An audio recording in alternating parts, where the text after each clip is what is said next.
Naiisip mo ba minsan na wala naman akong masyadong alam, hanggang dito na lang ako o hindi naman ako mayaman. Meron akong pera, sakto lang, or minsan kulang pa nga.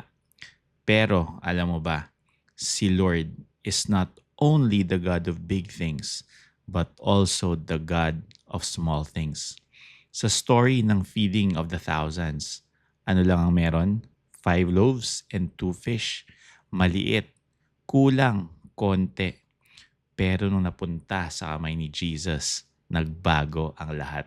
John 6 says, nagmultiply at nakakain ang libo-libo.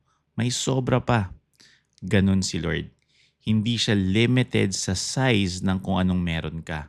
Siya ang nagmumultiply. Zechariah 4:10 says, "Do not despise small beginnings." Luke 16:10, "He who is faithful in little will be faithful in much." So kung maliit man ang meron ka, pera, opportunity, idea, time, ibigay mo yan kay Lord. Trust God with your small things. Siya na ang bahala magpalaki niyan. Believe in Jesus, my friend. Siya ang God of small things and big things. Like, share, subscribe, and comment this. God turns my small things into big things. Blessed to be a blessing.